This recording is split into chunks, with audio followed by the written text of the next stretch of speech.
जय श्री कृष्ण। ओम नमो भगवते वासुदेवाय नमः। आप सुन रहे हैं पौराणिक अमृतवाणी द्वारा प्रसारित महाभारत कथा। कथा को सुनने के लिए चैनल को लाइक शेयर सब्सक्राइब करें। चलिए आगे की कथा प्रारंभ करते हैं। सर्वहितकारी धर्म का वर्णन, द्वादशी व्रत का महात्म्य तथा युधिष्ठिर के द्वारा भगवान की स्तुति। युधिष्ठिर ने कहा, भगवान अब आप मुझसे समस्त प्राणियों के लिए हितकारी धर्म का वर्णन कीजिए। भगवान ने कहा, युधिष्ठिर, जो धर्म दरिद्र मनुष्यों को भी स्वर्ग और सुख प्रदान करने वाला तथा समस्त पापों का नाश करने वाला है, उसका वर्णन करता हूँ, सुनो। जो मनुष्य 1 वर्ष तक प्रतिदिन एक समय भोजन करता, ब्रह्मचारी रहता, क्रोध को काबू में रखता, नीचे सोता, इंद्रियों को वश में रखता है, जो स्नान करके पवित्र रहता, व्यग्र नहीं होता, सत्य बोलता, किसी के दोष नहीं देखता, मुझ में चित्त लगाकर सदा मेरी पूजा में ही संलग्न रहता है, जो दोनों संध्याओं के समय एकाग्रचित होकर मुझसे संबंध रखने वाले गायत्री का जप करता, नमो ब्रह्मण्य देवाय कहकर मुझे सदा प्रणाम करता, पहले ब्राह्मण को भोजन के आसन पर बिठाकर भोजन कराने के पश्चात स्वयं मौन होकर जौ की लपसी अथवा भिक्षान्न भोजन करता, तथा नमो अस्तु वसुदेवाय कहकर ब्राह्मण के चरणों में प्रणाम करता है, जो प्रत्येक मास समाप्त होने पर पवित्र ब्राह्मणों को भोजन कराता है। 1 साल तक इस नियम का पालन करके ब्राह्मणों को इसकी दक्षिणा के रूप में माखन अथवा तिल की गौ का दान करता है, तथा ब्राह्मण के हाथ से स्वर्णयुक्त जल को लेकर अपने शरीर पर छिड़कता है। उसके जानबूझकर या अनजाने में किए हुए 10 जन्मों तक के पाप तत्काल नष्ट हो जाते हैं। इसमें तनिक भी अन्यथा विचार करने की आवश्यकता नहीं है। युधिष्ठिर ने कहा, भगवान सब प्रकार के उपवासों में जो श्रेष्ठ है, महान फल देने वाला और कल्याण का सर्वोत्तम साधन हो, उसका वर्णन करने की कृपा करें। भगवान ने कहा, राजन, जो व्रत मुझे भी अत्यंत प्रिय है, उसका वर्णन करता हूँ, सुनो। जो पुरुष स्नान आदि से पवित्र होकर मेरी पंचमी के दिन भक्तिपूर्वक उपवास करता तथा तीनों समय मेरी पूजा में संलग्न रहता है, वह संपूर्ण यज्ञों का फल पाकर मेरे परम धाम में प्रतिष्ठित होता है। अमावस्या और पूर्णिमा, ये दोनों पर्व, दोनों पक्ष की द्वादशी और श्रवण छत्र युक्त द्वादशी, ये 5 तिथियां मेरी पंचमी कहलाती हैं, मुझे विशेष प्रिय हैं। अतः श्रेष्ठ ब्राह्मणों को उचित है कि मेरा विशेष प्रिय करने के लिए मुझ में चित्त लगाकर इन तिथियों का उपवास करे। जो सब में उपवास ना कर सके, वह केवल द्वादशी को ही उपवास करे, इससे मुझे बड़ी प्रसन्नता होती है। जो मार्गशीर्ष की द्वादशी को दिन रात उपवास करके केशव नाम से मेरी पूजा करता है, उसे अश्वमेध यज्ञ का फल मिलता है। जो पौष मास की द्वादशी तिथि को उपवास करके नारायण नाम से मेरी पूजा करता है, उसे वाजीमेध यज्ञ का फल मिलता है। जो माघ की द्वादशी को उपवास करके माधव नाम से मेरी पूजा करता है, उसे राजसूय यज्ञ का फल मिलता है। फागुन के महीने की द्वादशी को उपवास करके जो गोविंद नाम से मेरी अर्चन करता है, उसे अतिरात्र याग का फल मिलता है। चैत्र महीने की द्वादशी तिथि को व्रत धारण करके जो विष्णु नाम से मेरी पूजा करता है, वह पुंडरीक यज्ञ के फल का भागी होता है। वैशाख की द्वादशी को उपवास करके मधुसूदन नाम से मेरी पूजा करने वाले अग्निष्टोम यज्ञ का फल मिलता है। जो मनुष्य ज्येष्ठ मास की द्वादशी तिथि को उपवास करके त्रिविक्रम नाम से मेरी पूजा करता है, वह गोमेध के फल को का भागी होता है। आषाढ़ मास की द्वादशी को व्रत रहकर बावन नाम से मेरी पूजा करने वाले पुरुष को नरमेध यज्ञ का फल प्राप्त होता है। श्रावण के महीने में द्वादशी तिथि को उपवास करके जो श्रीधर नाम से मेरा पूजन करता है, वह पंच यज्ञों का फल पाता है। भाद्रपद मास की द्वादशी तिथि को उपवास करके ऋषिकेश के नाम से अर्चन करने वाले सौत्रामणि यज्ञ का फल मिलता है। आश्विन की द्वादशी को उपवास करके जो पद्मनाभ नाम से मेरा अर्चन करता है, उसे 1000 गोदान का फल मिलता है। कार्तिक महीने की द्वादशी तिथि को व्रत रहकर जो दामोदर नाम से मेरी पूजा करता है, उसे संपूर्ण यज्ञों का फल मिलता है। जो द्वादशी को केवल उपवास ही करता है, उसे पूर्वोक्त फल का आधा भागी प्राप्त होता है। इसी प्रकार श्रावण में यदि मनुष्य भक्ति युक्त चित्त से मेरी पूजा करता है, तो वह मेरी सालोक्य मुक्ति को प्राप्त होता है। इसमें तनिक भी अन्यथा विचार करने की आवश्यकता नहीं है। उपयुक्त रूप से प्रतिमास आलस्य छोड़कर मेरी पूजा करते करते जब 1 साल पूरा हो जाए, तो पुनः दूसरे साल भी मासिक पूजन आरंभ करते। इस प्रकार मेरी आराधना में तत्पर होकर जो भक्त 12 वर्षों तक बिना विघ्न किए मेरी पूजा करता रहता है, वह मेरे स्वरूप को प्राप्त हो जाता है। जो मनुष्य द्वादश तिथि को प्रेम पूर्वक मेरी और वेद संहिता की पूजा करता है उसे निस्संदेह पूर्वोक्त फलों की प्राप्ति होती है। जो द्वादशी तिथि को मेरे लिए चंदन पुष्प फल जल पत्र अथवा मूल अर्पण करता है उसके समान मेरा प्रिय भक्त कोई नहीं है। युधिष्ठिर इंद्र आदि संपूर्ण देवता उपयुक्त विधि से मेरा भजन करने के कारण ही आज स्वर्ग का सुख भोग रहे हैं। वैशंपायन जी कहते हैं, जन्मजय भगवान श्री कृष्ण के इस प्रकार उपदेश देने पर राजा युधिष्ठिर हाथ जोड़कर भक्ति पूर्वक उनकी इस प्रकार स्तुति करने लगे। ऋषिकेश, आप संपूर्ण लोगों के स्वामी और देवताओं के भी ईश्वर हैं। आपको नमस्कार है, हजार नेत्र धारण करने वाले परमेश्वर। आपके सहस्त्रों मस्तक हैं, आपको प्रणाम है।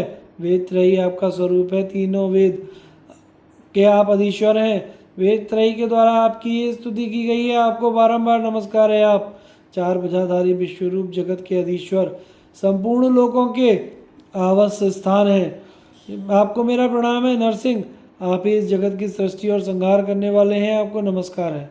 भक्तों के प्रीतम श्री कृष्ण, आपको बारंबार प्रणाम है। भक्त वत्सल, आप संपूर्ण लोकों और योगियों के प्रिय हैं, योगियों के स्वामी हैं। आपने ही हैग्रीव अवतार धारण किया था चक्रपाणी, आपको बारंबार नमस्कार है। धर्मराज युधिष्ठिर अब भक्ति गदगद वाणी से इस प्रकार भगवान की स्तुति करने लगे तो उन्होंने प्रसन्नता पूर्वक धर्मराज का हाथ पकड़कर उन्हें रोका और इस प्रकार कहा, राजन यह क्या, तुम मेरी स्तुति क्यों करने लगे? इसे बंद करके पहले के ही समान प्रश्न पूछो। युधिष्ठिर ने पूछा, भगवान कृष्ण पक्ष में द्वादशी को आपकी पूजा किस प्रकार करनी चाहिए, इस धर्मयुक्त विषय का वर्णन कीजिए। भगवान ने कहा, राजन मैं पूर्ववत तुम्हारे सभी प्रश्नों का उत्तर देता हूँ, सुनो। कृष्ण पक्ष की द्वादशी को मेरी पूजा करने का बहुत बड़ा फल है। एकादशी को उपवास करके द्वादशी को मेरा पूजन करना चाहिए। उस दिन भक्ति युक्त चित्त से ब्राह्मणों का भी पूजन करना उचित है। ऐसा करने से मनुष्य दक्षिणामूर्ति को अथवा मुझे प्राप्त होता है। विश्ववियोग और ग्रहण आदि में दान की महिमा, पीपल का महत्व, तीर्थभूत गुणों की प्रशंसा तथा उत्तम प्रायश्चित। वैशंपायन जी कहते हैं, भगवान श्री कृष्ण के इस प्रकार उपदेश देने पर राजा युधिष्ठिर ने पुनः दान के समय और उसकी विशेष विधि के विषय में प्रश्न किया। भगवान विश्ववियोग में तथा सूर्य ग्रहण और चंद्र ग्रहण के समय दान देने से किस फल की प्राप्ति बताई गई है, बतलाने की कृपा करें। भगवान ने कहा, राजन विश्ववियोग में सूर्य और चंद्र ग्रहण के समय व्यतिपात योग में जो दान दिया जाता है वह अक्षय फल देने वाला होता है। इस विषय का वर्णन करता हूँ, सुनो। उत्तरायण और दक्षिणायन के मध्य में जब रात और दिन बराबर होते हैं वह समय विश्ववियोग के नाम से पुकारा जाता है। उस दिन संध्या के समय में ब्रह्मा और महादेव जी क्रियाकरण और कार्यों में एकता पर विचार करने के लिए एक बार एकत्रित होते हैं। इस मुहूर्त में हम लोगों का समागम होता है। वह परम पवित्र विश्व पर्व के नाम से प्रसिद्ध है। उसे अक्षर ब्रह्म और परब्रह्म भी कहते हैं। उस मुहूर्त में सब लोग परम पद का चिंतन करते हैं। देवता वसु, रुद्र, पितर, अश्विनी कुमार, साध्यगण, विश्वदेव, गंधर्व, सिद्ध, ब्रह्मर्षि, सोम आदि ग्रह, नदियाँ, समुद्र, मरुद, अप्सरा, नाग, यक्ष, राक्षस, गुह्यक ये तथा दूसरे देवता भी विश्व पर्व में इंद्रिय संयम पूर्वक उपवास करते और प्रयत्न पूर्वक परमात्मा के ध्यान में संलग्न रहते हैं। इसलिए युधिष्ठिर, तुम अन्न, गौ, तिल, भूमि, कन्या, घर, विश्राम स्थान, धन, वाहन, शैया और जो वस्तुएं दान के योग्य बतलाई गई हैं उन सबका विश्व पर्व में दान करो। उस समय विशेषतः श्रोत्रिय ब्राह्मणों को दिए हुए दान का कभी नाश नहीं होता। वह प्रतिदिन बढ़ते बढ़ते करोड़ गुना हो जाता है। आकाश में जब चंद्र ग्रहण अथवा सूर्य ग्रहण लगा हो उस समय जो मेरी अथवा भगवान शंकर की गायत्री का जप करता तथा भक्ति के साथ शंख, सूर्य, तूर्य, झांझ तथा घंटा बजाता है, उसके पुण्य फल का वर्णन सुनो। मेरे सामने गीत गाने, होम और जप करने तथा मेरे उत्तम नामों का कीर्तन करने से राहु दुर्बल और चंद्रमा बलवान होते हैं। सूर्य और चंद्रमा के ग्रहण काल में श्रोत्रिय ब्राह्मणों को जो दान दिया जाता है वह 1000 गुना होकर दाता को मिलता है।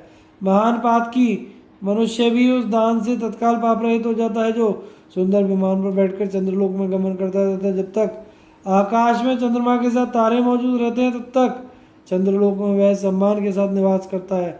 फिर समय अनुसार वहाँ से लौटने पर वह संसार में वेद वेदांगों का विद्वान ब्राह्मण होता है। युधिष्ठिर ने पूछा, भगवान आपकी गायत्री का जप किस तरह किया जाता है, उसका क्या फल होता है बताने की कृपा करें। भगवान ने कहा, राजन, द्वादशी तिथि को विश्व पर्व में चंद्र ग्रहण और सूर्य ग्रहण के समय, उत्तरायण और दक्षिणायन के आरंभ में, श्रवण नक्षत्र में तथा व्यतिपात योग में पीपल का तथा मेरा दर्शन होने पर मेरी गायत्री अथवा अष्टाक्षर मंत्र ओम नमो नारायणाय का जप करना चाहिए। ऐसा करने से मनुष्य पूर्वोपार्जित पापों का निस्संदेह नाश हो जाता है। युधिष्ठिर ने पूछा, देव, अब यह बतलाइए कि पीपल का दर्शन आपके दर्शन के समान क्यों माना जाता है। इसे सुनने के लिए मेरे मन में बड़ी उत्कंठा है। भगवान ने कहा, राजन, मैं ही पीपल के वृक्ष में रहकर तीनों लोकों का पालन करता हूँ। जहाँ पीपल का वृक्ष नहीं है वहाँ मेरा वास नहीं है। मैं जहाँ रहता हूँ वहाँ पीपल भी रहता है। जो मनुष्य भक्ति भाव से पीपल के वृक्ष की पूजा करता है उसके द्वारा मेरी ही पूजा होती है। जो क्रोध करके पीपल पर प्रहार करता है वह वास्तव में मुझको ही अपने प्रहार का लक्ष्य बनाता है। इसलिए पीपल की सदा प्रदक्षिणा करनी चाहिए, उसको काटना नहीं चाहिए। व्रत का पारण, सरलता, देवताओं की सेवा, गुरु शुश्रूषा, पिता माता की सेवा, अपनी स्त्री को संतुष्ट रखना, गृहस्थ धर्म का पालन करना, अतिथि सेवा में लगे रहना, वेद का अध्ययन करना, ब्रह्मचर्य का पालन, आहवनीय आदि 3 प्रकार की अग्नियाँ, ये सब परम पावन सनातन तीर्थ कहे जाते हैं। इन सब का मूल धर्म है। ऐसा जानकर इनमें मन लगाओ तथा तीर्थों में जाओ, क्योंकि धर्म करने से धर्म की वृद्धि होती है। 2 प्रकार के तीर्थ होते हैं, स्थावर और जंगम। स्थावर तीर्थ से जंगम तीर्थ श्रेष्ठ है, क्योंकि उससे ज्ञान की प्राप्ति होती है। इस लोक में पुण्य कर्म के अनुष्ठान से विशुद्ध हुए पुरुष के हृदय में सब तीर्थ वास करते हैं, इसलिए वह तीर्थ स्वरूप कहलाता है। गुरु रूपी तीर्थ से परमात्मा का ज्ञान प्राप्त होता है, इसलिए उससे बढ़कर कोई तीर्थ नहीं है। ज्ञान तीर्थ तो सर्वश्रेष्ठ तीर्थ है और ब्रह्म तीर्थ सनातन है। पांडुनंदन, समस्त तीर्थों में भी क्षमा सबसे बड़ा तीर्थ है। क्षमाशील मनुष्यों को इस लोक और परलोक में भी सुख मिलता है। कोई मान करे या अपमान, पूजा करे या तिरस्कार, अथवा गाली दे या डांट बतावे, इन सभी परिस्थितियों में जो क्षमाशील बना रहता है वह तीर्थ कहलाता है। क्षमा ही यश, दान, यज्ञ और मनोनिग्रह है। अहिंसा, धर्म, इंद्रियों का संयम, दया भी क्षमा के ही रूप है। क्षमा से ही सारा जगत टिका हुआ होता है। जो ब्राह्मण क्षमावान होता है वह देवता कहलाता है, वह सबसे श्रेष्ठ है। क्षमाशील मनुष्य को स्वर्ग, यश, मोक्ष की प्राप्ति होती है, इसलिए क्षमावान पुरुष साधु कहलाता है। राजन, आत्मा रूप नदी परम पावन तीर्थ है। यह सब तीर्थों में प्रधान है। आत्मा को सदा यज्ञ रूप माना गया है। स्वर्ग, मोक्ष सब आत्मा के ही अधीन है। जो सदाचार के पालन से अत्यंत निर्मल हो गया है तथा सत्य और क्षमा के द्वारा जिसमें अतुलनीय शीतलता आ गई है, ऐसे ज्ञान रूपी जल में निरंतर स्नान करने वाले पुरुष को केवल पानी से भरे हुए तीर्थ की क्या आवश्यकता है। युधिष्ठिर ने कहा, भगवान, अब मुझे कोई ऐसा प्रायश्चित बताइए जो करने में सुगम और समस्त पापों का नाश करने वाला हो। भगवान ने कहा, राजन, मैं तुम्हें अत्यंत गोपनीय प्रायश्चित बता रहा हूँ। यह अधर्म में रुचि रखने वाले पापाचारी मनुष्यों को सुनाने योग्य नहीं है। किसी पवित्र ब्राह्मण को सामने देखने पर सहसा मेरा स्मरण करें और नमो ब्राह्मण देवाय कहकर भगवत बुद्धि से उन्हें प्रणाम करें। इसके बाद अष्टाक्षर मंत्र का जप करते हुए ब्राह्मण देवता की परिक्रमा करें। ऐसे करने से ब्राह्मण संतुष्ट होते हैं और मैं उस प्रणाम करने वाले मनुष्य के संपूर्ण पापों का नाश कर देता हूँ। जो मनुष्य सूर्य ग्रहण के समय पूर्ववाहिनी नदी के तट पर जाकर मेरे मंदिर के निकट दक्षिणावर्त शंख के जल से अथवा कपिला गाय के सींग का स्पर्श कराए हुए जल से एक बार भी स्नान कर लेता है, उसके समस्त संचित पाप एक ही क्षण में नष्ट हो जाते हैं। जो पूर्णिमा को उपवास करके पंचगव्य का पान करता है उसके भी पूर्व संचित पाप नष्ट हो जाते हैं। इसी प्रकार जो प्रतिमास अलग अलग मंत्र पढ़कर संग्रह किए हुए और ब्रह्मकूच का पान करता है उसके सब पाप नष्ट हो जाते हैं। अब मैं ब्रह्मकूच और उसके पात्र का वर्णन करता हूँ, सुनो। पलाश या कमल के पत्ते में अथवा तांबे या सोने के बने हुए बर्तन में ब्रह्मकूच रखकर पीना चाहिए, यही उसके उपयुक्त पात्र है। ब्रह्मकूच की विधि इस प्रकार है। गायत्री मंत्र पढ़कर गौ का मूत्र, गंध द्वारा इत्यादि मंत्र से गौ का गोबर, अप्यायस्व इस मंत्र के द्वारा गाय का दूध, दधिक्रावण इस मंत्र से दही तेजो असी शुक्रम, इस मंत्र से घी, देवस्य त्वा आदि मंत्र के द्वारा कुश का जल तथा आपो हीष्ठामयो, इस ऋचा के द्वारा जौ का आटा लेकर सबको एक में मिला दें। प्रज्वलित अग्नि में ब्रह्मा के उद्देश्य से विधि पूर्वक हवन करके प्रणव का उच्चारण करते हुए उपयुक्त वस्तुओं का आलोडन और मंथन करें। फिर प्रणव का उच्चारण करके उसे पात्र में से निकालकर हाथ में लें और प्रणव का पाठ करते हुए ही उसे पी जाएं। इस प्रकार ब्रह्मकूर्च का पान करने से मनुष्य को बड़े बड़े पापों से भी छुटकारा मिल जाता है। जैसे सांप अपनी कैंचुल से पृथक हो जाता है, जो मनुष्य जल के भीतर बैठकर अथवा सूर्य के सामने दृष्टि रखकर भद्रम नः इस ऋचा के एक चरण का या ऋग संहिता का पाठ करता है, उसके समस्त पाप नष्ट हो जाते हैं। जो मुझ में चित्त लगाकर प्रतिदिन मेरे सूक्त पुरुष सूक्त का पाठ करता है, वह जल से निर्लिप्त रहने वाले कमल के पत्ते की तरह कभी भी पाप से लिप्त नहीं होता। उत्तम और अधम ब्राह्मणों के लक्षण। भक्त, गौ, ब्राह्मण, पीपल की महिमा तथा ब्राह्मणत्व से गिराने वाले कर्म। युधिष्ठिर ने पूछा, देवेश्वर, जिनके भाव शुद्ध हो वे पुण्यात्मा ब्राह्मण कैसे होते हैं तथा ब्राह्मण को अपने कर्म में सफलता न मिलने के क्या कारण है, ये बताने की कृपा करें। भगवान ने कहा, पांडुनंदन, ब्राह्मणों का कर्म क्यों सफल होता है और क्यों निष्फल, इन बातों को मैं कृपा से बताता हूँ, सुनो। यदि हृदय का भाव शुद्ध न हो तो त्रिदंड धारण करना, मौन रहना, जटा रखना, माथा मुड़ाना, बलकर और मृग चर्म पहनना, व्रत और अभिषेक करना, अग्नि में आहुति देना, गृहस्थ धर्म का पालन करना, स्वाध्याय में संलग्न रहना तथा अपनी स्त्री का सत्कार करना, ये सारे कर्म व्यर्थ हो जाते हैं। जो क्षमाशील, दम का पालन करने वाला, क्रोध रहित तथा मन और इंद्रियों को जीतने वाला हो, उसी को मैं श्रेष्ठ ब्राह्मण मानता हूँ। उसके अतिरिक्त जो ब्राह्मण कहलाने वाले लोग हैं वे सब शूद्र माने गए हैं। जो अग्निहोत्र, व्रत और स्वाध्याय में लगे रहने वाले, पवित्र उपवास करने वाले जितेंद्रिय हैं, उन्हीं पुरुषों को देवता लोग ब्राह्मण मानते हैं। केवल जाति से किसी की पूजा नहीं होती। उत्तम गुणी कल्याण करने वाले होते हैं। मन शुद्धि, क्रिया शुद्धि, कुल शुद्धि, शरीर शुद्धि, वाक शुद्धि, इस तरह 5 प्रकार की शुद्धि बताई गई हैं। इन 5 शुद्धियों में हृदय की शुद्धि सबसे बढ़कर है। हृदय की ही शुद्धि से मनुष्य स्वर्ग में जाते हैं। जो ब्राह्मण अग्निहोत्र का त्याग करके खरीद बिक्री में लग गया है, वह वर्ण संकरता का प्रचार करने वाला और शूद्र के समान माना गया है। जिसने वैदिक श्रुतियों को बुला दिया है, जो खेत में हल जोतता है, अपने वर्ण के विरुद्ध काम करता है, वह ब्राह्मण वृषल माना गया है। वृष शब्द का अर्थ होता है धर्म। जो उसका लय करता है उसे देवता लोग वृषल मानते हैं। वह चांडाल से भी नीच होता है। जो पापात्मा मनुष्य ब्रह्म गीता आदि के द्वारा मेरी स्तुति ना करके किसी शूद्र का स्तमन करता है, वह चांडाल के समान है। जैसे कुत्ते की खाल में रखा हुआ दूध और कुत्ते का चाटा हुआ विषय शुद्ध होता है, उसी प्रकार वृषल मनुष्य की बुद्धि में स्थित वेद भी दूषित हो जाता है। 4 वेद, 6 अंग, मीमांसा, न्याय, धर्मशास्त्र, पुराण, ये 14 विद्याएं हैं। तीनों लोकों के कल्याण के लिए इनका आविर्भाव हुआ है, अतः शूद्र को इनका स्पर्श नहीं करना चाहिए। शूद्र के संपर्क में आने वाली सभी वस्तुएं अपवित्र हो जाती हैं। इस संसार में 3 अपवित्र तथा 5 अमेध्य हैं। कुत्ता, शूद्र, श्वपाक, चांडाल, ये 3 अपवित्र होते हैं। अश्लील, गायक, मुर्गा जिसमें वध करने के लिए पशुओं को बांधा जाए, वह खंबा, रजस्वला स्त्री और वृषल जाति की स्त्री से ब्याह करने वाला द्विज, ये 5 अमेध्य माने गए हैं। इनका कभी स्पर्श नहीं करना चाहिए। यदि ब्राह्मण इन 8 में से किसी का स्पर्श कर ले तो वस्त्र सहित जल में प्रवेश करके स्नान करे।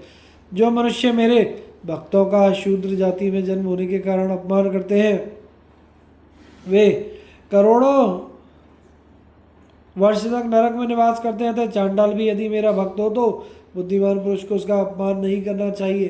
अपमान करने से मनुष्य को रौरव नरक में गिरना पड़ता है। जो मनुष्य मेरे भक्तों के भक्त होते हैं उन पर मेरा विशेष प्रेम होता है, इसलिए मेरे भक्त के भक्तों का विशेष सत्कार करना चाहिए। मुझ में चित्त लगाने पर कीड़े, पक्षी, पशु भी ऊर्ध्व गति को प्राप्त होते हैं। फिर ज्ञानी मनुष्यों की तो बात ही क्या है। मेरा भक्त शूद्र भी यदि पत्र, पुष्प, फल, जल ही अर्पण करे तो मैं उसे सिर पर धारण करता हूँ। जो ब्राह्मण संपूर्ण भूतों के हृदय में विराजमान मुझ परमेश्वर का वेदोक्त रीति से पूजन करते हैं वे मेरे सायुज्य को प्राप्त होते हैं। युधिष्ठिर, मैं अपने भक्तों का हित करने के लिए ही अवतार धारण करता हूँ, अतः मेरे प्रत्येक अवतार विग्रह का पूजन करना चाहिए। जो मनुष्य मेरे अवतार विग्रह में किसी एक की भी भक्ति भाव से आराधना करता है उसके ऊपर मैं निस्संदेह प्रसन्न होता हूँ।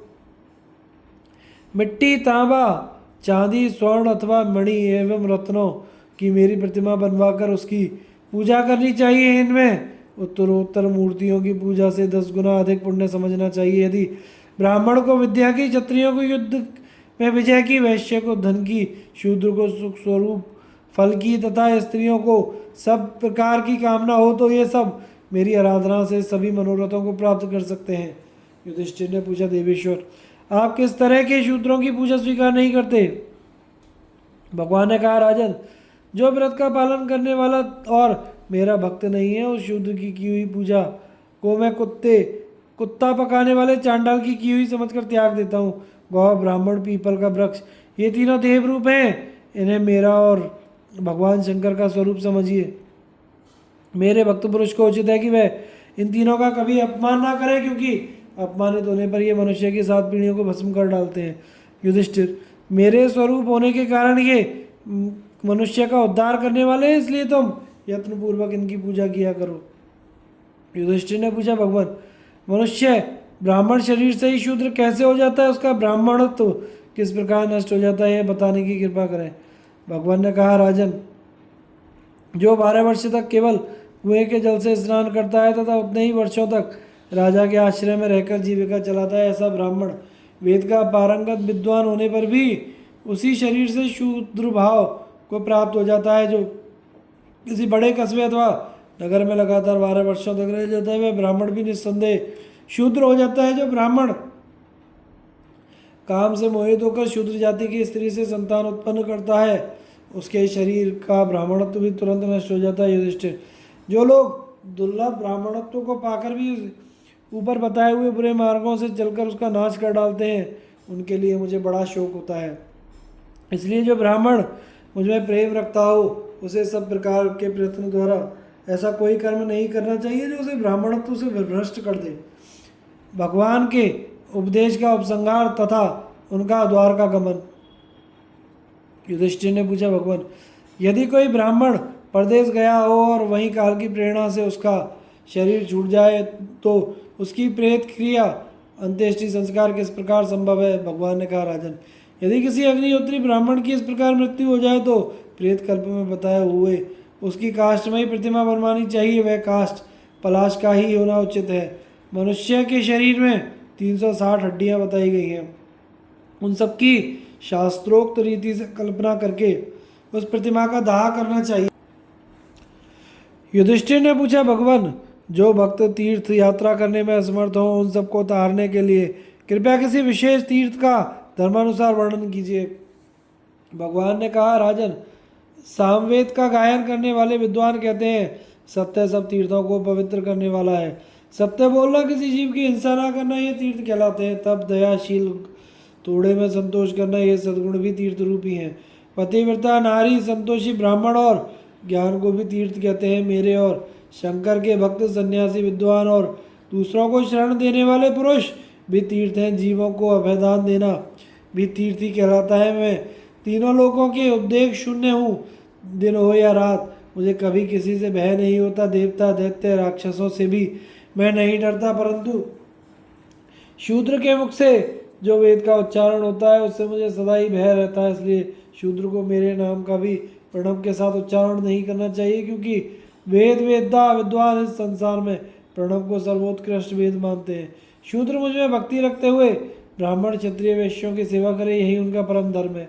द्विजों की सेवा से ही वे परम कल्याण के भागी होते हैं। इसके सिवा उनके उद्धार का दूसरा कोई उपाय नहीं है। राग, द्वेष, मोह, कठोरता, क्रूरता, षटता, अधिक काल तक वैर रखना, अधिक अभिमान, सरलता का अभाव, झूठ बोलना, निंदा करना, चुगली खाना, अत्यंत लोभ करना, हिंसा, चोरी, झूठ मूठ, अपवाद लगाना, धोखा देना, क्रोध, लालच, मूर्खता, नास्तिकता, भय, आलस्य, अपवित्रता, कृतज्ञता, दंभ, जड़ता, कपट, अज्ञान, ये समस्त दुर्गुण शूद्र के पैदा होते ही उसमें प्रवेश कर जाते हैं। ब्रह्मा जी ने शूद्रों को उत्पन्न करके उनके लिए द्विजों की सेवा रूप धर्म का उपदेश किया। द्विजों की भक्ति से शूद्र के तामस भाव नष्ट हो जाते हैं। शूद्र भी यदि भक्तिपूर्वक मुझे पत्र पुष्प फल अथवा जल अर्पण करता है तो मैं उसके भक्तिपूर्वक दिए हुए उपहार को सादर शीश चढ़ाता हूँ। संपूर्ण पापों से युक्त होने पर यदि कोई ब्राह्मण सदा मेरा ध्यान करता रहता है तो वह अपने संपूर्ण पापों से छुटकारा पा जाता है। विद्या और विनय से संपन्न तथा वेदों में पारंगत विद्वान होने पर भी जो ब्राह्मण मुझ में भक्ति नहीं करते हुए चांडाल समान है। जो द्विज मेरा भक्त नहीं है उसके दान तप यज्ञ होम अतिथि सत्कार ये सब व्यर्थ है। पांडुनंदन, जब मनुष्य समस्त स्थावर जंगम प्राणियों में मित्र एवं शत्रु में समान दृष्टि कर लेता है तो उस समय वह मेरा सच्चा भक्त होता है। क्रूरता का अभाव, अहिंसा, सत्य, सरलता तथा किसी भी प्राणी से द्रोह ना करना यह मेरे भक्तों का व्रत है। जो मनुष्य मेरे भक्त को श्रद्धापूर्वक नमस्कार करता है वह चांडाली क्यों ना हो उसे अक्षय लोकों की प्राप्ति होती है। फिर जो साक्षात मेरे भक्त हैं जिनके प्राण मुझ में ही लगे रहते हैं, जो सदा मेरे ही नाम और गुणों का कीर्तन करते रहते हैं, वे यदि लक्ष्मी सहित मेरी विधिवत पूजा करते हैं तो उनकी सदगति के विषय में क्या कहना है। अनेकों हजार वर्षों तक तपस्या करने वाला मनुष्य भी उस पद को प्राप्त नहीं होता जो मेरे भक्तों को अनायास ही मिल जाता है। इसलिए राजेंद्र, तुम सदा सजग रहकर निरंतर मेरा ही ध्यान करते रहो। इससे तुम्हें सिद्धि प्राप्त होगी, तुम परम पद का साक्षात कर सकोगे। जो व्यर्थ की बातें बकते रहते हैं वे मेरे भक्त नहीं शूद्र हैं, किंतु जो वास्तव में मेरे भक्त हैं वे जन्म से ही शूद्र होने पर भी वास्तव में शूद्र नहीं है। भगवत भक्त ब्राह्मण के समान ही माने गए हैं। जो द्वादशाक्षर मंत्र के तत्वज्ञाता निरंतर पंचयाम सेवा विधि को जानने वाले हैं वह उत्तम भक्त हैं। जो होता बनकर ऋग्वेद के द्वारा, अर्धयु होकर यजुर्वेद के द्वारा, उद्गाता बनकर परम पवित्र सामवेद के द्वारा तथा अथर्ववेदीय द्विजों के रूप में जो अथर्ववेद के द्वारा हमेशा मेरी स्तुति किया करते हैं वे भगवत भक्त माने गए हैं। यदि वेदों के अधीन यज्ञ वेदों के अधीन है और देवता यज्ञ तथा ब्राह्मणों के अधीन होते हैं, इसलिए ब्राह्मण देवता है। किसी का सहारा लिए बिना कोई ऊंचे नहीं चढ़ सकता था। सबको किसी प्रधान आश्रय का सहारा लेना चाहिए। देवता लोग भगवान रुद्र के आश्रय में रहते हैं। रुद्र ब्रह्मा जी के आश्रित हैं तथा ब्रह्मा जी मेरे आश्रय में रहते हैं, किंतु मैं किसी के आश्रित नहीं हूँ। मेरा आश्रय कोई नहीं है, मैं ही सबका आश्रय हूँ। राजन, इस प्रकार ये उत्तम रहस्य की बातें तुम्हें बताई हैं क्योंकि तुम धर्म के प्रेमी हो। अब तुम इस उपदेश के अनुसार ही आचरण करो। यह पवित्र आख्यान पुण्यदायक एवं वेद के समान मान्य है। जो मेरे बताए हुए इस वैष्णव धर्म का प्रतिदिन पाठ करेगा उसे उसके धर्म की वृद्धि होगी और बुद्धि निर्मल, साथ ही उसके समस्त पापों का नाश होकर परम कल्याण का विस्तार होगा। यह प्रसंग परम पवित्र, पुण्यदायक, पापनाशक तथा अत्यंत उत्कृष्ट है। सभी मनुष्यों को, विशेषतः श्रोत्रिय विद्वानों को श्रद्धा के साथ इसका श्रवण करना चाहिए। जो मनुष्य भक्तिपूर्वक इसे सुनाता और पवित्र चित्त होकर सुनता है वह निश्चय ही मेरे सायुज्य को प्राप्त होता है। मेरी भक्ति में तत्पर रहने वाला जो भक्त पुरुष श्राद्ध में इस धर्म का श्रवण करता है उसके पितर इस ब्रह्मांड के प्रलय होने तक सदा तृप्त बने रहते हैं। वैशंपायन जी कहते हैं, जन्मजय साक्षात विष्णु स्वरूप जगत गुरु भगवान श्री कृष्ण के मुख से भागवत धर्मों का श्रवण करके इस अद्भुत प्रसंग पर विचार करते हुए ऋषि और पांडव लोग बहुत प्रसन्न हुए। सबने भगवान को प्रणाम किया। धर्मनंदन युधिष्ठिर ने तो बारंबार गोविंद का पूजन किया।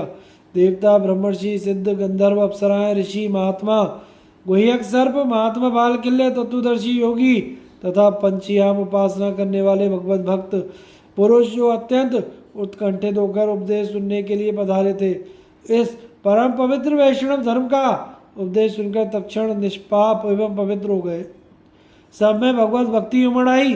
फिर उन सब ने भगवान के चरणों में मस्तक झुकाकर प्रणाम किया और उनके उपदेश की प्रशंसा करके कहा, भगवान अब हम द्वारका में पुनः आप जगत गुरु का दर्शन करेंगे। यूँ कहकर सब ऋषि प्रसन्नचित्त होकर देवताओं के साथ अपने अपने स्थान को चले गए। उनके चले जाने के बाद भगवान श्री कृष्ण ने सात्यकी सहित दारुक को याद किया। सारथी दारुक पास ही बैठा था। उसने निवेदन किया, भगवान रथ तैयार है, पधारिए। यह सुनकर पांडवों का मुंह उदास हो गया। वे हाथ जोड़कर आंसू भरे नेत्रों से पुरुषोत्तम श्री कृष्ण की ओर एकटक देखने लगे, किंतु अत्यंत दुखी होने के कारण कुछ बोल ना सके।